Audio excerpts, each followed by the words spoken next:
Bonjour tout le monde, aujourd'hui on se retrouve pour une nouvelle vidéo. Donc aujourd'hui on a l'honneur d'accueillir nos chers amis. Donc je te laisse de te présenter. Alors bonjour à tous.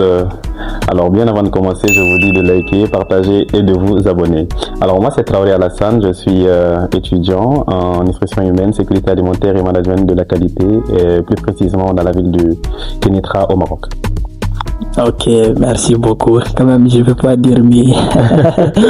Ok, donc est-ce que tu peux nous raconter un peu d'où tu viens, ton enfance? Alors, je suis originaire de je sais pas, je connais pas trop là d'où je viens, mais on m'a dit que ces choses-là, je suis jamais allé, vraiment. Je suis de Bamako, je suis né à Bamako, mais mes parents sont venus du village. Donc, ma maman, elle est burkinabé et mon père, lui, il est malien. Donc, je suis un mélange des deux. Et moi, j'ai grandi, la plupart de mes frères ont grandi à Mayambougou, les autres, mais moi, j'ai grandi à Sénou. Donc, première année, deuxième année, troisième année, quatrième année, je l'ai fait à Sénou. Et après, vu que j'étais trop bandit, donc on m'a amené à Amdalaï chez mes oncles maternels, donc où j'ai passé presque tout mon cursus scolaire de la quatrième année jusqu'au bac, oui, exactement jusqu'au bac. Et après aussi, j'ai quitté là-bas pour aller chez mon oncle maternel toujours, qui est le colonel Bouakar. Donc j'ai passé là-bas 2 à 3 ans, oui, 2 à 3 ans. Donc voilà un peu ce qui rime mon enfance. D'accord, quand même, on a compris. Mais est-ce que tu peux rentrer dans les détails un peu de nos rencontres, ton parcours scolaire? D'accord. Alors, mon parcours scolaire, ça n'a rien d'extraordinaire. Ça n'a rien d'extraordinaire. Moi, de base, j'étais vraiment quelqu'un qui aimait vraiment jouer, j'aimais profiter de la vie, en quelque sorte, j'aimais partager la joie. Et à côté de ça, j'aimais beaucoup les études. J'ai vraiment pas eu de problème avec les études. On ne m'a jamais frappé, on pouvait me frapper pour autre chose, mais à part les études, non, jamais. On m'a jamais dit, Alassane, va apprendre ceci, va apprendre cela. Ça, c'était quelque chose que j'aimais déjà. Donc voilà, j'ai passé une très bonne année, des très bonnes années plutôt. J'ai commencé à l'école communautaire de Sénou, première année jusqu'à quatrième année, et après je suis allé à Cheikh Ibrahim Diawara, à Amdalaï, l'école Cheikh Ibrahim Diawara exactement, donc où j'ai fait de la quatrième année jusqu'au DF.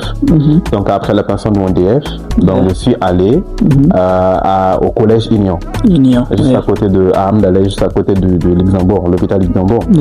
Donc après ça, j'ai fait 10e jusqu'à 11e plutôt, la fin 11e. Donc j'avais commencé une série scientifique en thé expérimental. Donc après j'ai encore joué. Je peux dire que j'ai encore joué en terminale et j'ai pas eu de bac pour la première fois. Donc c'était la première fois de tout mon cursus que je redoublais une classe. Donc après j'ai changé d'école, je suis allé à Rosia Bantara où j'ai continué et après j'ai eu mon bac. Ah, ok. Tu as eu ton bac avec combien de moyenne? Avec 13,12. Ah ouais, c'est là. Oui, je l'ai eu avec 13,12. Mais c'était pas, à ce moment-là, c'était pas suffisant pour moi, mais après je me suis dit que déjà vu que j'avais redoublé, donc je devais plus redoubler d'efforts, mais c'était pas, déjà il y a des personnes qui n'ont pas eu, donc j'étais heureux de l'avoir. Quand même. Ça va. Donc, quand même c'est impressionnant. Non, bon. Dans les séries scientifiques, exactement. Pas du tout facile. Il y en a des personnes qui ont fait plus que ça. Donc on va se dire que voilà. Ah, ok. Quand même, on a compris. Et comment tu es venu ici au Maroc? Alors, moi, je suis venu comme la plupart des autres. Donc après l'obtention du baccalauréat, on a fait les démarches pour avoir la bourse d'études, tout ça. Et voilà. Et un beau jour, mes parents m'ont dit prépare-toi, tu vas aller au Maroc. Donc je me suis préparé, j'ai fait ma valise, les paperasses ont commencé, passeport, nanana, et après il y avait le problème aussi de l'AVM, tout ce qu'on devait chercher. Et voilà, après un beau jour, je pense que je suis venu ici en 5 novembre, octobre. Novembre 2019, ouais. 2019, wow. Donc en 2019, je suis là. Bon, l'intégration n'a vraiment pas été difficile pour moi parce que moi je suis quelqu'un, généralement j'aime la foule, j'aime les gens, j'aime découvrir, j'aime plus aller vers les gens. Donc l'intégration n'a pas du tout été difficile pour moi. Et aussi côté chercher des maisons, je n'ai pas eu de difficulté dans ça parce que déjà j'avais mon grand frère qui était là. Donc lui il était à Tanger, mais il est venu faire son master à Kenitra. Donc et je suis tombé sur Kenitra. Donc je suis directement venu chez lui, on était ensemble et il a fait une année ici et il m'a laissé seul. Donc voilà un peu comme je suis venu au Maroc. Ah, ok. Donc comment a été ta première impression quand tu étais venu ici?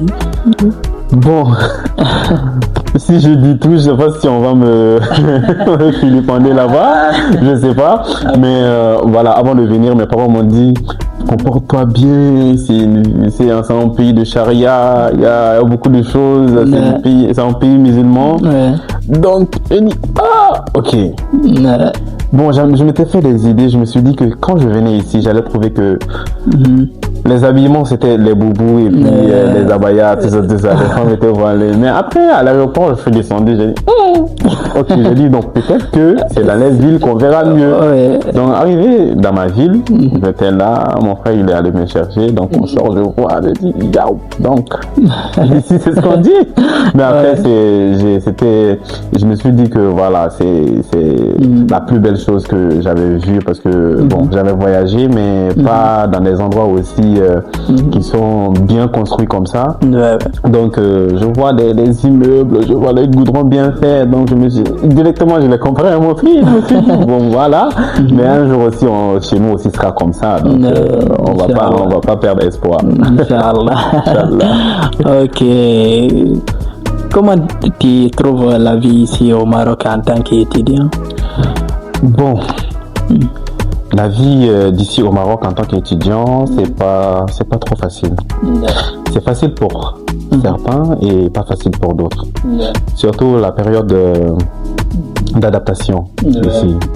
Si tu t'adaptes mieux ici, ça sera très très très facile. Au début, il faudra aussi l'aide des anciens. Oui. Moi, j'ai eu beaucoup d'aide venant des anciens, même si c'est forcément pas des Maliens, parce qu'à ma première année, on me considérait vraiment pas comme un Malien, parce que moi, j'ai vraiment été intégré avec les Ivoiriens. Il y avait des jumelles ici qui vendaient les je sais pas, African food, je sais pas si vous connaissez. Voilà, exactement. Il y avait des jumelles ici, il y avait le Touti, les Massira. En fait, on avait une petite famille à nous. Voilà, il y avait le papa qui était Roger, il y avait la maman aussi. Donc, on avait beaucoup de personnes, on avait les Gabana, il y avait beaucoup de personnes. Donc, je ne peux pas tout citer. Donc, on était tous là, on avait une autre famille, il y avait notre papa, notre maman, il y avait les sœurs, les grandes sœurs, les petites sœurs, donc tu vois. Donc on a grandi dans ça. Et moi je me suis dit que je me suis intégré dans ça. Donc c'est après, peut-être à ma deuxième année que la communauté malienne a commencé à me connaître en tant que Malien, parce que voilà, j'avais fait pas mal d'activités. Donc pour revenir au fait que voilà, la vie du Maroc, ça dépend des situations financières de tout un chacun. Donc voilà, si les parents ont plus de moyens pour t'aider financièrement, la vie sera très très facile. Mais mise à côté financier, il y a aussi il y a aussi côté émotion, tout ce qui est état d'esprit, tout ce qui est entourage. En fait, on peut se retrouver dans une spirale de je sais pas, d'abandon. Voilà, d'abandon, que toi-même, tu te demandes, bon, je suis pas abandonné, je suis pas orphelin, mais pourquoi j'ai cette sensation-là? Ça arrive des fois, et souvent ça pousse à la dépression. Donc si tu n'as vraiment pas quelqu'un avec qui te confier, à qui jouer ou à qui partager certains trucs, ça peut jouer sur toi, surtout si tu es une personne qui est très extravertie. Bon, pour les intros, on peut comprendre, ils peuvent rester à la maison H24. C'est pas que ça les dérange pas, mais ils ont leur confort comme ça. Donc souvent, même un jour, eux aussi, ils vont avoir envie de sortir pour aller faire quelques trucs. Et ces personnes, moi je les comprends, il faut juste un petit coup de pouce pour au moins les faire sortir de leur zone de confort. Sinon, ils vont jamais faire le premier pas. Voilà. Donc c'est un peu ça dépend de l'état d'esprit de tout un chacun. Et aussi l'intégration au sein de la communauté, voilà, ça peut aussi beaucoup jouer sur l'épanouissement des étudiants ici. D'accord, donc on a compris. Mais est-ce que tu peux nous donner des conseils pour comment on peut bien s'intégrer au sein de la communauté, peu importe ta communauté, la communauté et des autres communautés? D'accord. Bon, pour en venir à ça, bon, je me dis que voilà, chacun a sa personnalité. Genre, on peut pas forcer quelqu'un à faire quelque chose qu'il n'aime pas. Donc, chacun a sa personnalité. Mais moi, je ne conseillerais vraiment pas de venir à l'étranger et de rester toujours renfermé sur certains critères ou certains points. C'est quand on est chez soi, on peut dire que voilà, tout est permis chez soi. On peut dire on n'a pas besoin de quelqu'un, mais à l'université, à l'extérieur, nous sommes père et mère l'un de l'autre. Donc on peut pas dire que obligatoirement que tu vas rester seul. Tu ne peux pas tout faire seul. Ça c'est obligé. Donc arriver, même si tu es très introverti, ça doit être dans les trucs relationnels et tout ça. Mais il faut être ouvert à des propositions, il faut être ouvert aux gens. Donc, sois vraiment cette personne qui va vers les gens, qui aime découvrir, pas seulement avec ta communauté, mais avec d'autres communautés. On a tous déjà des idées sur la communauté malienne, on est tous maliens, on a tous déjà une idée. Donc maintenant, pourquoi ne pas passer à d'autres communautés, connaître leur culture, au moins on ne sait jamais, la vie est faite de surprises. Tu peux un jour te retrouver dans leur pays. Donc ça veut dire que déjà tu as une connaissance déjà de ce qui est ça. Donc moi je conseillerais plus aux gens de, une fois arrivés, de plus s'approcher des anciens pour qu'ils puissent leur montrer les bonnes bases dans le sens avec l'intégration, pour qu'ils puissent les guider vers les personnes qui peuvent les aider dans leur parcours. Tout n'est pas étude ici, certes on est venu pour les études, tout n'est pas étude, on mûrit ici, on grandit, on comprend tout ce qui se passe, c'est comme une sorte de maturité qu'on va accueillir ici. Et donc si tu le passes avec des bonnes personnes, alhamdoulilah, et chaque je veux dire que le passage d'un être humain dans la vie de tout un chacun, c'est des épreuves. Donc, et chaque passage, tu comprends quelque chose, tu apprends quelque chose. Donc, c'est un peu comme ça. Ok. Donc, merci beaucoup, on a compris. Et tu peux nous dire aussi, sur les plans financiers, il faut combien pour un étudiant pour mieux vivre ici au Maroc? Ça dépend de la mentalité de tout. Ceux qui ont des mentales d'acier, voilà. Bon, je peux vraiment pas me prononcer directement sur ça. Mais au moins c'est avec un petit appui financier de la famille, plus la bourse de la MCI et celle du Mali, qui ne vient jamais d'ailleurs. Je pense que tu peux t'en sortir. Tu peux vraiment t'en sortir. Donc je pourrais pas donner de somme fixe. Mais ça dépend de tout un chacun. Parce que ça peut amener plusieurs amalgames, plusieurs problèmes dans le sens où peut-être il y a des parents qui veulent envoyer leur enfant et l'enfant souhaite vraiment étudier, mais les parents n'ont pas le moyen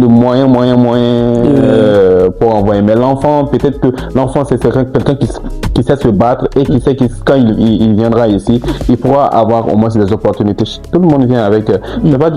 on dit qu'il n'y a pas de travail. Sûrement, il y a du travail, mais ça dépend de ton emploi du temps. Tu ne peux pas aller à l'école et puis travailler en même temps. C'est ça le problème. Donc, si toi, tu te sens capable de le faire, donc tu peux le faire. Donc, voilà, il y a des personnes qui ont vraiment la rage d'étudier. Donc, peut-être que même si ses parents n'ont pas assez de moyens, mais le peu qu'ils vont l'envoyer, il pourra le compléter avec la bourse de la MCI ou aussi trouver quelque chose à faire encore. Tu peux créer des choses, tu peux vendre beaucoup de choses ici. Il y a beaucoup de trucs, il y a des livreurs, il y a...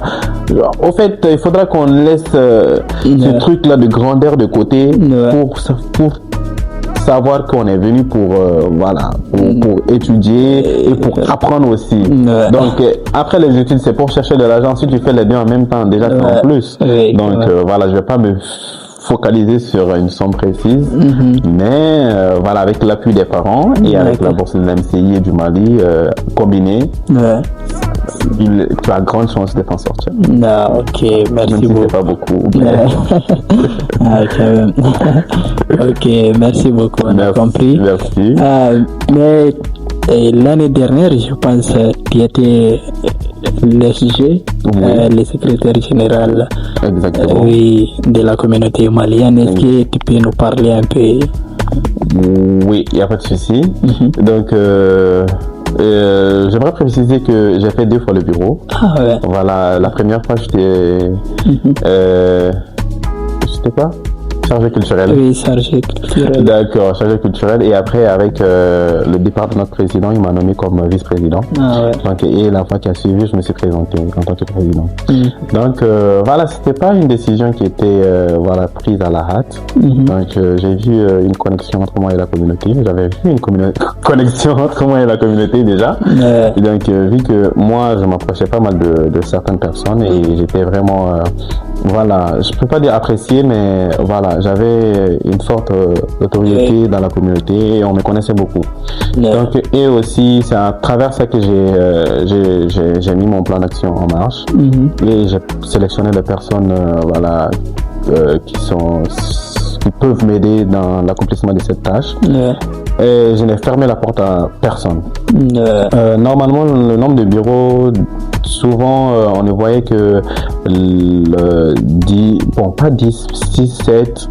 Voilà, mais moi, je n'ai pas fermé de porte à quelqu'un. Toute personne qui désirait travailler, moi, je lui disais, si tu te sens capable de gérer des postes au sein du bureau, vas-y, tu es bienvenu. Donc, maintenant, je pense qu'on est parti jusqu'au nombre de 19. Voilà, 19. Au début, ça allait bien. Après, la gestion n'a pas été facile parce que moi, je suis quelqu'un de vraiment qui est très bon. Je suis très hyper sensible. Il y a des émotions que moi, je peux pas cacher en moi. Même si je m'énerve souvent vite, mais je sais aussi me contrôler. Voilà, je sais très bien me contrôler et souvent, ça c'est un défaut parce que souvent, je fuis la discussion au lieu de continuer pour ne pas m'énerver. Donc, tu vois, donc il y avait ces petits problèmes, mais en tout cas, c'était une très bonne équipe. Chacun avait des potentiels. Toutes ces personnes que j'avais sélectionnées, tout le monde avait des potentiels. Même si, voilà, souvent on va se dire que non, tu as failli à ça, mais moi je sais que toutes ces personnes qui étaient dans mon bureau avaient du potentiel. Et moi je suis sûr que les postes qu'ils ont occupés, si on les redonne encore, ils pourront plus faire mieux. Et c'est des personnes, il y en a qui désolé, il y en a qui doutent d'eux-mêmes. Mais je me dis que voilà, c'est pas la peine. Moi, je connais le potentiel de tout un chacun. Avant de les sélectionner, je les ai étudiés, je les ai analysés.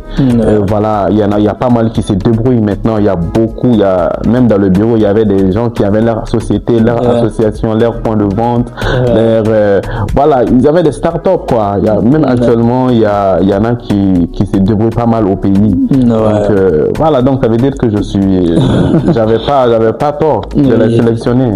Et en tête actuellement, voilà, il y avait mon chargé académique et donc ça veut dire que voilà, j'avais pas tort. Il y avait vraiment des pépites dans ce bureau-là. Donc, et je ne regrette vraiment pas cette aventure. C'était une très belle aventure pour moi.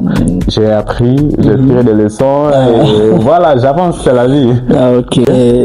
Est-ce que tu peux nous donner une grande leçon que tu as en tiré dans cette aventure?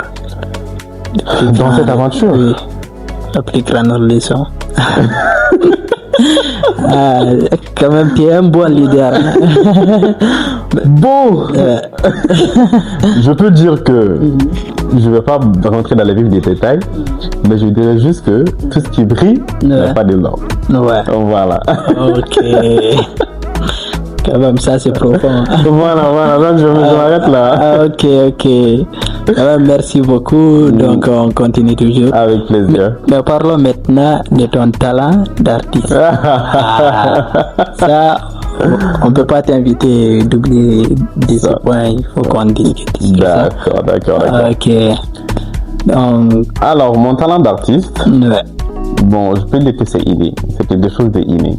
Donc, je peux pas dire que dans la famille, il y a spécifiquement quelqu'un qui chante. Non, il n'y a pas spécifiquement quelqu'un qui chante. Voilà, j'ai ma grand-mère, ses sœurs font des zikrs, oui, qui chantent pour, voilà, qui chantent. Mais ces talents, je sais pas d'où ça me vient. Je sais pas du tout. Peut-être en tout cas, c'est inné. C'est Dieu qui me l'a donné. Et bon, je l'exploite du peu que je peux. Quand j'ai des prestations, je pars chanter. Donc depuis tout petit, j'avais une très belle voix parce que et il y avait ma tante aussi où j'ai passé presque toute mon enfance avec elle, Amdalay. C'est elle aussi, à chaque soir, elle m'asseyait. Bon, peut-être qu'elle-même, elle ne savait pas qu'elle m'apprenait à chanter. Parce on partait à la porte, elle me faisait les contes. Voilà. Et dans les contes, il y avait des chants. Et aussi, elle aimait beaucoup les chansons anciennes, Biennale, Nahawadoumia. Souvent, elle chantait, je répétais avec elle, tu vois. Donc, et c'est ancré dans ma tête. Et je me dis que cette voix, elle est innée. Et j'ai pas fait de formation spécifique, mais avec du travail et des techniques, j'ai intégré une chorale ici à Kenitra. Voilà, une chorale Chris Roy, dont le maestro est Achille déjà, que je le salue. Donc j'ai intégré cette chorale en 2019. Depuis 2019, depuis ma venue. Oui, je chantais depuis le pays. Donc, depuis que je suis venu, j'ai intégré la chorale et on chante ensemble. Ils m'apprennent beaucoup de techniques. Voilà, donc c'est comme ça que ça m'est venu. Ok. Mais dans ton domaine d'artiste, qui t'inspire le plus? J'ai pas compris. L'artiste que je préfère le plus, quand je l'écoute, je me vois. Bon, on va partir d'abord à l'extérieur. Bon, pas à l'extérieur, mais au Cameroun, il y a une chanteuse qui s'appelle Charlotte Dipanda. Charlotte Dipanda, elle a la voix magique, elle est vraiment... Quand je l'écoute, je suis apaisé. Et au Mali, c'est Mohamed Jawi. C'est le meilleur artiste. Quand on parle d'artiste, l'artiste, c'est quelqu'un qui sait s'adapter à toute sorte de style, même si tu as... même si tu as la voix, tu as les techniques qu'il faut, mais il faudra que tu t'adaptes à tout genre de style, tout ce qu'on pourra te donner pour que tu puisses le chanter. Et quand le gars il chante, je me reconnais direct en lui, genre c'est comme si je me voyais sur scène. Travailler avec la justesse, les notes, tout ce qui est en rapport avec la solfège, il le fait et il manie très bien sa voix que quand je le vois chanter, c'est autre chose. En tout cas, salut à lui. Bravo. Bravo, oui.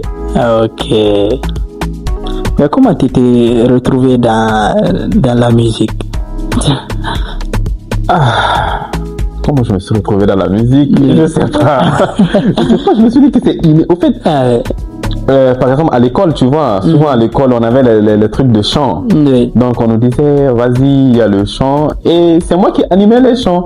Donc, maintenant, le prof faisait exprès de me mettre jusqu'à la fin parce qu'il sait que moi, je vais tuer ça. Donc, c'est là, on a découvert un peu mon talent. Et voilà, maintenant, il y a le directeur aussi de mon école qui me faisait chanter l'hymne national.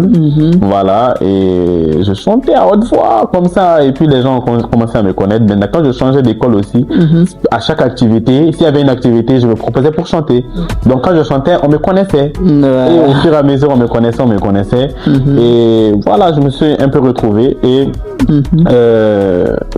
je peux dire que là où je me suis plus intéressé à la musique, ça c'était Quand ça déjà, quand il y a Fusco et Dianaba, les artistes Fusco et Dianaba qui ont déménagé juste derrière notre maison à Galais. Voilà, ils avaient un fils qui s'appelle Bamakan, je crois. Donc lui, il l'apprenait à chanter.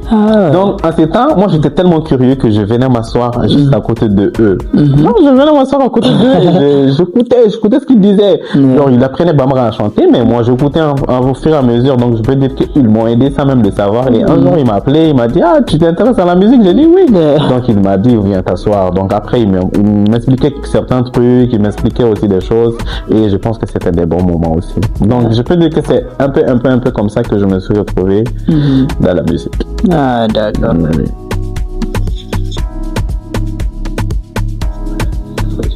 J'espère que Ça va. Sarah. Non, D'accord. ok. On continue toujours. Ok. Qu'est-ce que tes parents pensent de ta musique?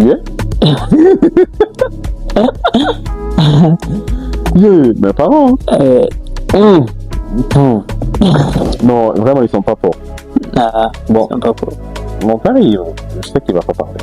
Mais ma mère n'est jamais voulu, il n'est pas fort. Il n'est vraiment pas fort. C'est quelque chose qu'elle ne conçoit pas plus tôt. Voilà, elle aime tout ce qui est études, études, va travailler dans les bureaux, tout ça. Mais voilà, en soi, la musique, pour moi, je l'ai toujours dit à mes amis, à toutes les personnes qui me suivent, que la musique, c'est juste une passion pour moi. C'est quelque chose qui m'apaise. Voilà, c'est la musique, c'est quelque chose de, je sais pas, c'est comme si tu par exemple, moi, ma vie est tu vois, si tu enlèves maintenant la musique, c'est comme si ça serait comme ça, tu vois. Donc c'est quelque chose qui m'aide à tenir l'équilibre. Je sais pas si tu comprends. Donc, mais dans ma tête, je me suis jamais imaginé, genre je m'imagine pas faire carrière dans la musique. C'est quelque chose, voilà, c'est une passion que je nourris. Et si j'ai des opportunités de chanter, je le chante. Mais dans ma tête, j'aspire à autre chose. Et les formations que je fais aussi, j'aspire à ça, sinon je n'allais pas les choisir. Je peux pas faire ça. Si, voilà, je peux pas faire ces longues études et voilà. C'est pas que la musique, ce n'est pas du travail, mais c'est, oui, bien sûr, mais je peux pas. Pourquoi je ne vais pas déjà abandonner les études pour continuer dans ce sens-là? Pourquoi encore continuer jusqu'à là? Donc je me dis, c'est juste une passion pour moi, mais ils n'ont pas compris ça. Ils ont toujours l'image de la musique comme les délinquants, les rappeurs, les yo-yo-yo. Voilà, et c'est mal vu dans la société malienne. C'est mal vu. Donc, mais bon, on ne peut échapper à son destin.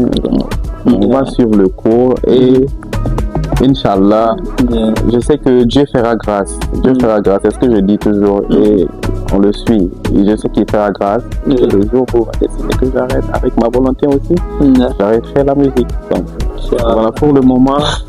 Comment tu arrives à gérer les personnes qui n'arrivent pas à cerner ta personnalité? Voilà, les personnes qui n'arrivent pas à cerner ma personnalité, bon, j'en connais beaucoup. J'en connais vraiment beaucoup. Et je peux dire que avec ces personnes-là, je suis plus proche aujourd'hui. Ah ouais. Oui. Je suis plus proche aujourd'hui. Je suis presque ami avec la plupart d'eux. Je me dis que tout le monde n'a pas la même mentalité de comprendre les choses, de comprendre. Ils disent que comment que tu peux être agité comme ça? Il y a des personnes qui n'aiment pas. Voilà, je les comprends, je les respecte. Mais je les montre aussi une autre version de toi, de moi, et aussi une version qui s'adapte à leur version. En fait, ces personnes ils étaient tous dans le jugement, par exemple. On te voit passer, on te veut, ou on te voit dans certains événements, on te juge. Mais ils n'ont vraiment pas pris le temps de s'asseoir avec toi pour discuter. Tu vois. Donc maintenant, parfois ils vont prendre le temps de s'asseoir avec toi pour discuter et ils verront vraiment que voilà, je me fais faire des idées quoi. Donc moi je te prouve que genre je m'assois parce que moi je suis quelqu'un qui pose vraiment. Donc je peux m'asseoir et puis je te demande qu'est-ce que tu penses de moi. Qu'est-ce que tu genre, par exemple, la première fois où tu m'as vu, quelle impression tu as eu de moi? Donc maintenant, c'est dans cette discussion que ça peut sortir des mots. Donc après, maintenant, je te montre que voilà, tout ce que tu peux faire, je peux le faire, mais j'ai ma personnalité. Donc, toi aussi tu as ta personnalité, donc on doit s'accepter comme ça. C'est juste ça. Voilà. Et aussi, il faut savoir que les personnes qui sont aussi hypersensibles, voilà, ne voient pas la même chose que les sentiments sont un peu multiples chez eux que chez les autres. Donc, c'est pas facile du tout de cerner ce genre de personnes. Voilà un peu. Ok, je vois. Ok, on continue toujours. Avec plaisir. Voilà. Comment tu te vois dans l'avenir? Alors, dans l'avenir, ça appartient à Dieu, on le dit tout le temps, et on va prier qu'il nous donne l'envie pour exaucer nos rêves. Alors, dans l'avenir, on va devenir un grand nutritionniste, voilà, qui s'occupe des personnes diabétiques, des personnes hypertendues, et voilà, des personnes obèses aussi. Donc, j'espère être un bon analyste qui va au moins guider les personnes à prendre une alimentation bien saine et aussi à bien protéger leur santé. Et voilà, j'aspire aussi à des projets de construction, de restauration, des projets aussi de des centres commerciaux, des projets de créer au moins des entreprises pour au moins employer aussi d'autres personnes. Et aussi des projets avec ma petite famille, Inch'Allah, qui sera pour bientôt, j'espère. Donc avec ma petite famille et voilà, mes parents. Voilà, dans le futur, je me vois être heureux avec ma famille et être sur les bonnes bases avec Dieu, Inch'Allah. Vu que l'avenir ça m'appartient, on va prier pour qu'il nous donne l'envie pour exercer nos rêves, Inch'Allah. Je connais tout un chacun et il sait tout un chacun ce que je veux dire. Peut-être que ce que je t'ai dit, c'est juste pour devant la caméra, que ça ne sort pas du cœur, mais voilà, je connais tout. Oui, je connais tout. Donc, voilà, on va très bien. Inch'Allah. Ça ira bien. Ok. Donc là, c'est une question, je dirais un peu difficile, mais... Un peu difficile. Oui. Ok. J'aime pas les choses qui sont difficiles. J'aime vraiment pas les choses. Franchement, dire que les gens qui aiment étudier, genre, aiment la difficulté. Moi, je n'aime pas du tout les choses c'est difficile. Non, quand c'est difficile, ça me... Vas-y. Ok. Donc là, quel a été le meilleur moment de ta vie? Le meilleur moment de ma vie? Oui, c'était quand? Waouh. Il y en a beaucoup. Au fait, moi, en fait, peut-être que ce que tu connaissais pas comme les meilleurs moments, genre, peut-être que je peux te dire que voilà, tu vas pas le considérer comme des meilleurs moments, mais pour moi, les meilleurs moments, c'est marqué, les petits gestes, alors, c'est des meilleurs moments. Les meilleurs moments de toute ma vie, je pense que c'était l'année passée. Je me dis que c'était l'année passée, donc voilà, je m'arrête là, mais c'était l'année passée. Donc tu veux pas rentrer dans les détails? Laisse les détails. Ok. C'était l'année passée. L'année passée, vraiment, j'étais vraiment épanoui sur tous les plans. D'accord. Alhamdulillah, familial, tout ce qui a un rapport avec personnel, un rapport avec mes études. Alhamdulillah. L'année passée, j'étais tellement épanoui que moi-même je me disais que peut-être que j'allais mourir. Parce qu'on dit au fait, j'étais tellement bien. En fait, je n'avais pas eu cette aisance depuis fort longtemps. Voilà. Et bon, peut-être qu'il y a des activités aussi qui m'ont marqué au cours de toute ma vie, genre au cours de ma vie. Il y a beaucoup d'activités aussi qui m'ont beaucoup marqué. Mais le meilleur moment de ma vie, c'était l'année passée. L'année dernière. Ok.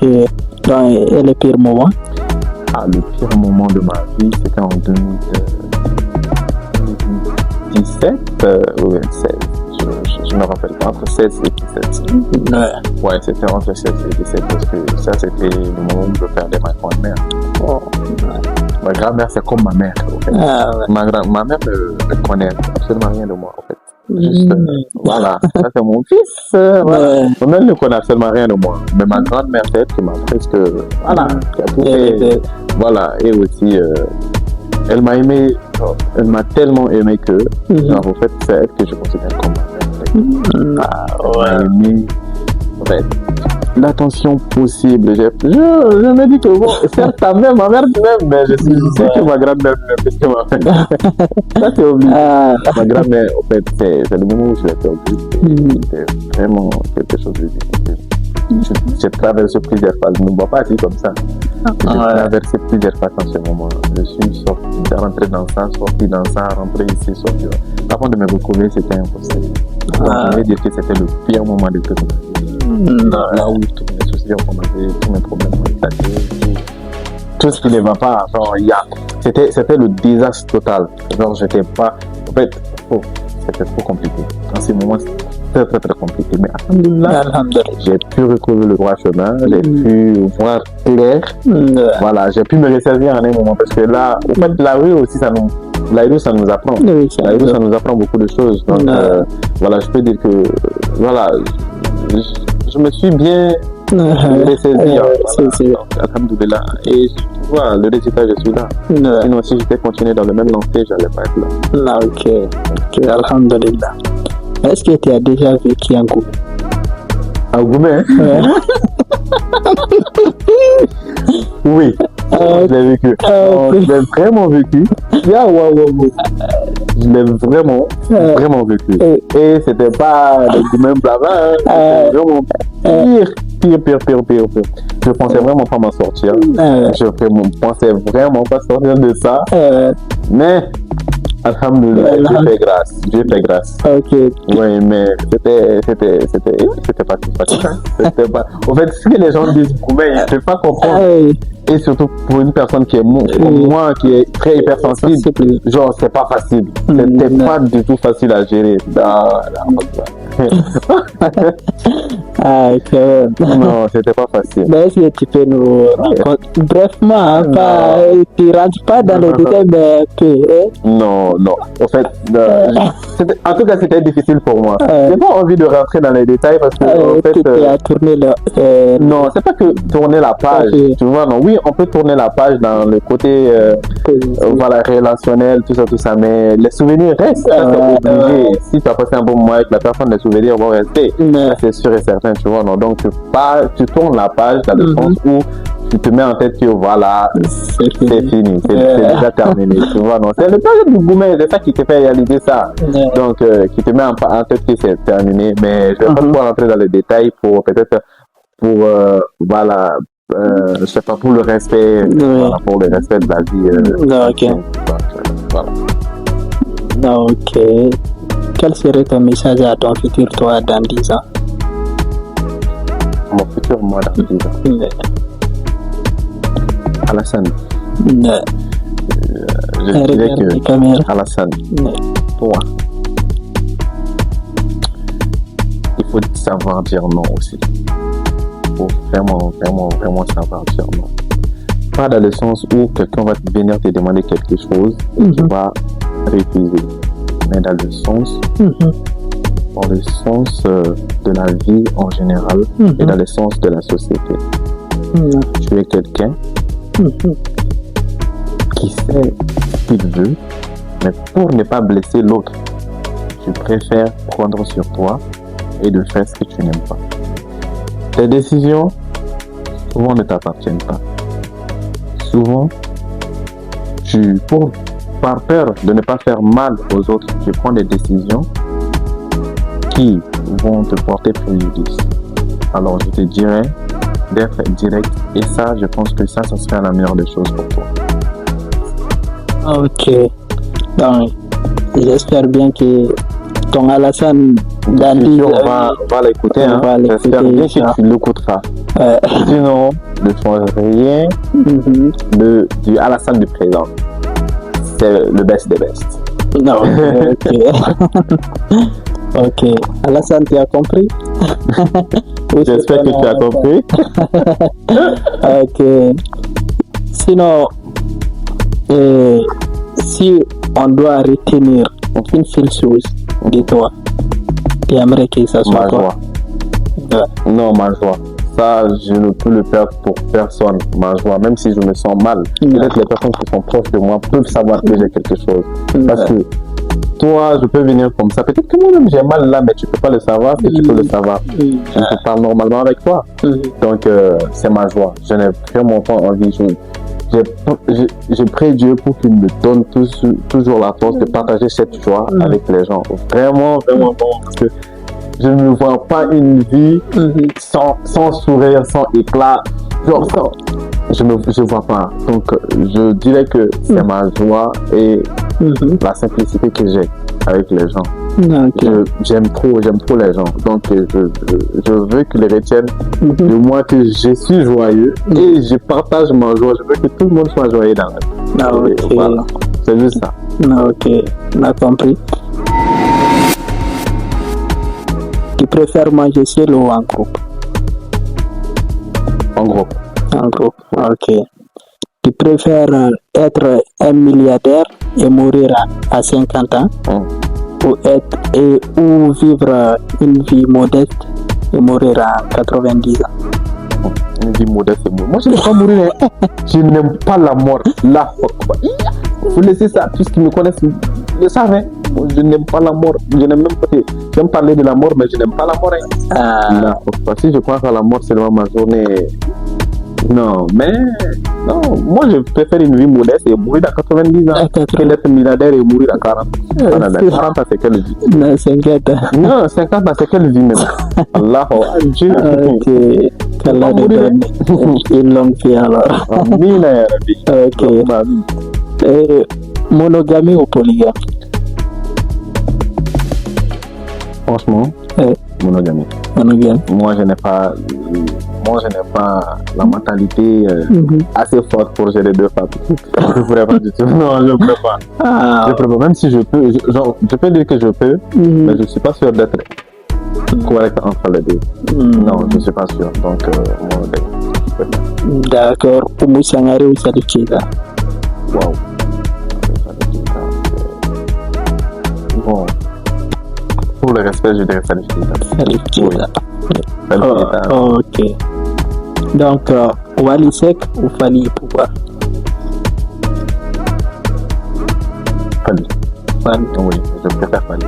Wally, je ne préfère pas beaucoup. Parce que voilà, c'est des chansons qui passent. Fally, c'est une légende, donc ça va. D'accord. Tu préfères Thomas Sankara ou Modibo Keïta? Modibo Keïta.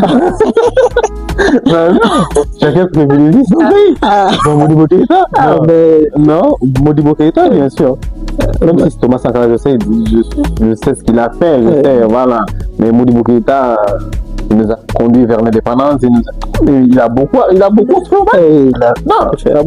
fait. Hein. Donc, je dis Modibo Keïta, 1000 fois. Thomas Sankara, ça va. Hein? Ça peut, mais Modibo Keïta. Ouais. Ok. Cheb Diène ou Fakoly? Fakoly. Fakoly. Jusqu'à la mort. C'est toute ma vie. Non. Je suis capable de chanter pour Fakoly. Fakoly, non. C'est une plage, je ne sais pas d'où ça nous vient. Ça nous vient du nord, mais bien sûr, mais c'est pas. C'est trop bon. Ouais. Non. Et puis encore que c'est bien cuisiné les femmes. N'est-ce pas? Merci. J'ai goûté plusieurs fois. Mais... on aime. Donc voilà. Non, ok. Ton dernier mot. Alors, déjà, merci beaucoup. Merci à vous de m'avoir invité. Okay. Merci beaucoup. Voilà, à toi aussi. Je remercie tout un chacun et j'espère que voilà, mon parcours. Bon, je veux dire que pas trop d'innovation, pas trop inspirant, mais peut-être que ça peut inspirer d'autres personnes aussi à se projeter. Donc voilà, je remercie tout un chacun et j'espère que vous aurez l'oreille attentive pour écouter ce qu'on vient de dire et commenter, liker, partager et abonnez-vous. Et abonnez-vous massivement. Donnez-nous la force. Massivement. Avec plaisir. Ok, quand même, merci beaucoup. En tout cas, on te félicite aussi pour ton courage. On a vu le début, c'était pas facile. Et là, voilà, de voir. J'avais toujours cette ambition avec les réseaux. Depuis que tu es venu, moi, je t'ai accueilli à la gare. Je me souviens, je t'ai accueilli à la gare. Peut-être que je posterai la photo. La photo. Je t'ai accueilli à la gare, tu vois. Donc, tu avais toujours cette ambition de réseau là. Et là, je crois que l'idée se concrétise et j'espère ne pas être la dernière personne qui va s'asseoir ici, qu'il y aura d'autres personnes aussi de la communauté qui vont venir aussi partager l'expérience. Voilà, donc tu es vraiment à féliciter. Et voilà, c'est ce que j'avais à dire. Et soyez toujours joyeux. Partagez la joie autour de vous. Aimez-vous. Et voilà.